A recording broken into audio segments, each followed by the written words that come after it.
Hola amigos de Survivalistas de Salón, hoy quiero contaros la historia del soldado Hiro Onoda, un soldado japonés que siguió luchando en la Segunda Guerra Mundial durante casi 30 años, incluso después de que la guerra hubiera terminado. Una locura, ¿no? O sea, pues veamos cómo este hombre logró sobrevivir 10.000 noches en la jungla de la isla de Lubang, ríete tú de los vivas de fines de semana, y qué podemos aprender de su historia. Su historia empieza en diciembre de 1944, bueno, la parte que nos interesa. Onoda, con solo 22 años, fue enviado a la isla de Filipinas de Lubang, con una misión clara: hacer guerra de guerrillas contra las fuerzas aliadas. Y lo más importante, no rendirse jamás. Su misión era destruir muelles, aeródromos y cualquier otro recurso que pudiera ser utilizado por el enemigo.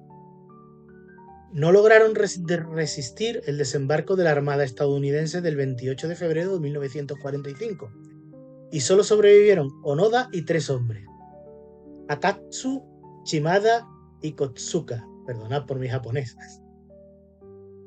Los supervivientes continuaron con su misión. Claro que lo que él no sabía es que apenas unos meses después la guerra terminaría, pero nadie se lo comunicó con efectividad. Así que ahí estaba él, atrincherado con un pequeño grupo de soldados en las montañas y convencido de que la guerra seguía.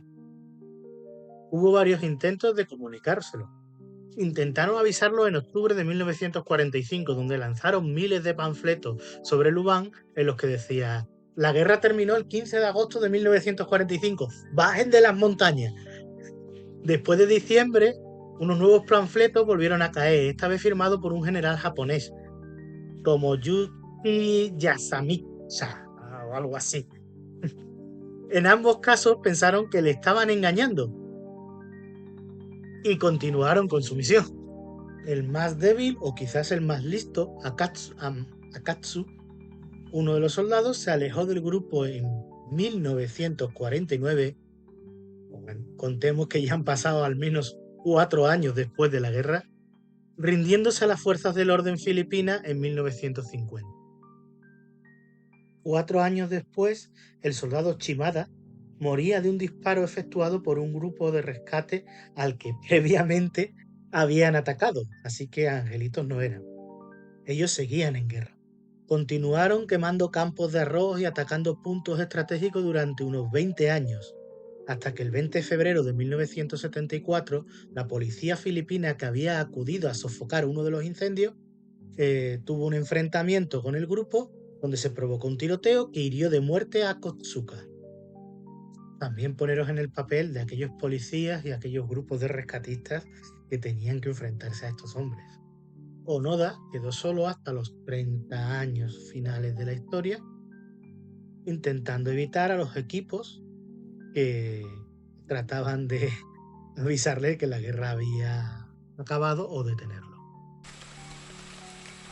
La jungla de Lubang es una selva tropical densa, exuberante, llena de vegetación espesa que crea una atmósfera sofocante y difícil de atravesar.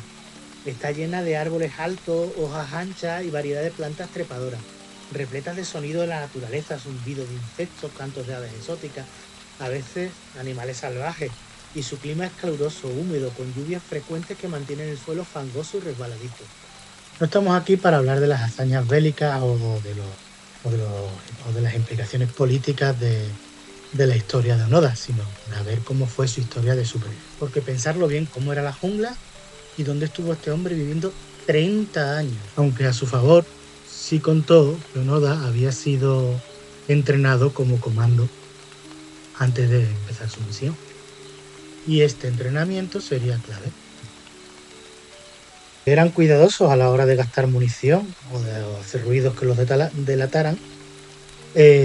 Onoda y sus compañeros vivían cazando y recolectando. La jungla le daba mángonos, plátanos, raíces, y de vez en cuando pues cazaban animales como cerdos salvajes o aves. Pero claro, tenían que ser muy eficientes con cada cosa que conseguían, cada presa y cada bala que gastaban. No solo era una cuestión de conseguir comida. Podemos suponer que tenía la dotación de un soldado estándar. Entonces, incluso pues debería contar con más cosas para ser un comando y estar destinado a ese sitio.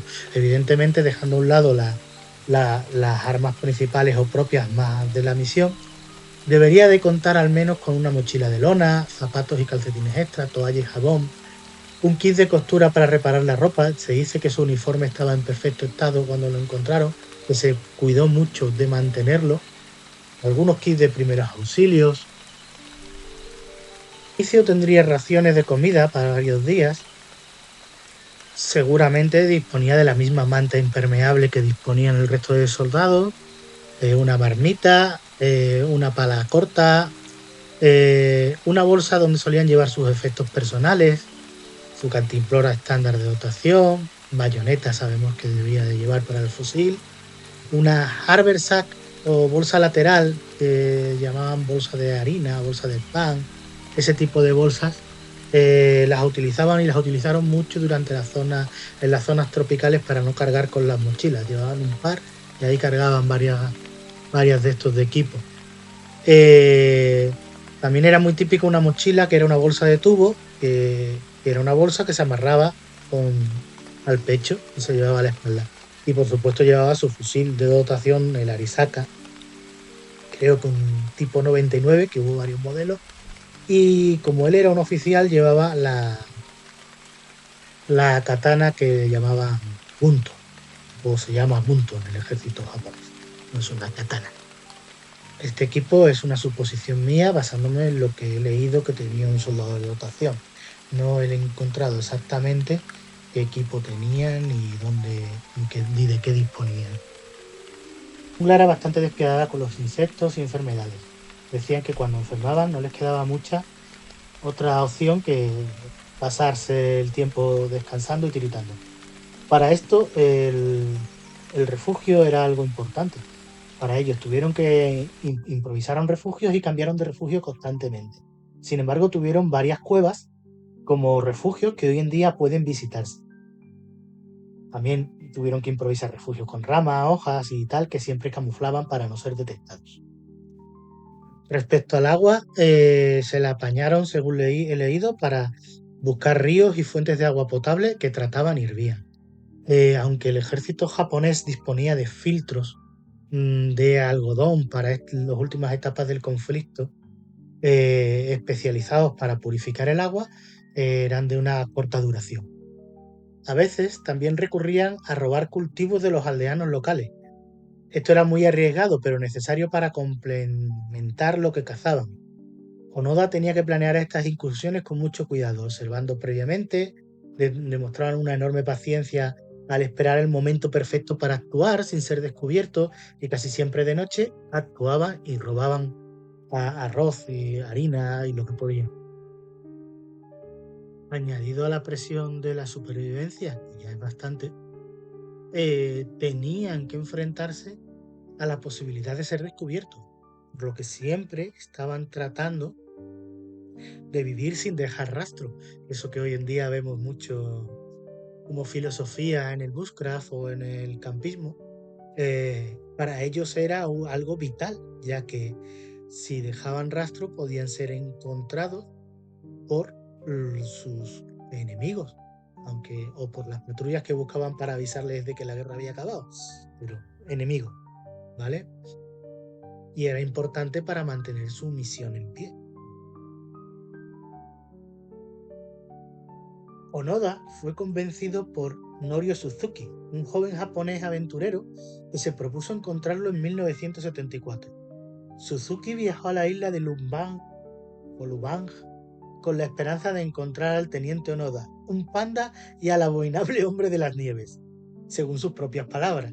Milagrosamente, Suzuki encontró a Onoda y entabló conversación con él, gracias a que no encontró al abominable hombre de las nieves, y ganándose su confianza. Sin embargo, Onoda se negó a rendirse hasta que recibiera órdenes directas de un superior, con lo cual, aunque este hombre trató de convencerlo, tuvo que ir a buscar a su oficial superior a Japón y organizar una especie de encuentro entre el antiguo comandante Onoda y el mayor Taniguchi, que viajó hasta Lumbag, y fue Taniguchi quien le dio personalmente órdenes de rendirse y lo liberó de todas sus responsabilidades militares.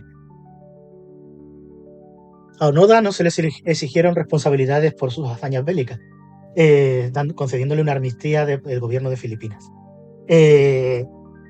Regresó a Japón, donde intentó adaptarse de nuevo y tuvo problemas para adaptarse a la sociedad.